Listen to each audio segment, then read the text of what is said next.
దసరా శరన్నవరాత్రి ఉత్సవాలలో భాగంగా శ్రీకాళహస్తి ఆలయంలో పార్వతీ ఉత్సవం అత్యంత వేడుకగా నేత్రపర్వంగా నిర్వహించారు. దసరా శరన్నవరాత్రి ఉత్సవాలు దక్షిణ కైలాస క్షేత్రంలో పార్వతీ ఉత్సవం నేత్రపర్వంగా ఆధ్యాత్మిక ఆనంద పారవస్యంతో జరిగింది. 108 మంది నవదుర్గల వేషధారణతో ఉత్సవమూర్తి ముందు నృత్య ప్రదర్శన చేస్తూ ప్రత్యేక వాయిద్యాల నడుమ పార్వతీ ఉత్సవం అంగరంగ వైభవంగా సాగింది.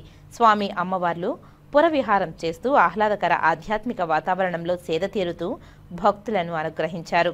నవదుర్గ వేషధారణను శివనామస్మరణ, జై భవానీ నామస్మరణతో దక్షిణ కైలాసం పొలకించింది. దేవి నవరాత్రి ఉత్సవాలు ముగింపు సందర్భంగా శ్రీకాళహస్తి ఆలయంలోని అలంకార మండపంలోని శ్రీ జ్ఞాన ప్రసూనాంబ సమేత సోమస్కందమూర్తి ఉత్సవర్లకు విశిష్ట దివ్య అలంకారాలు చేసి చెప్పరాలలో కొలువు తీర్చారు. అనంతరం 108 మంది నృత్య కళాకారులు నవదుర్గ వేషధారణతో అలంకార మండపం నుంచి నృత్య ప్రదర్శనతో ఉత్సవం ముందు సాగారు. కేరళ వాయిద్యం, మంగళ వాయిద్యాల నడుమ పార్వతీ ఉత్సవాన్ని అంగరంగ వైభవంగా చేపట్టారు. ఆలయం నుంచి పొరవీధుల మీదుగా పట్టణం శివారు వరకు గ్రామోత్సవాన్ని అంగరంగ వైభవంగా చేపట్టారు.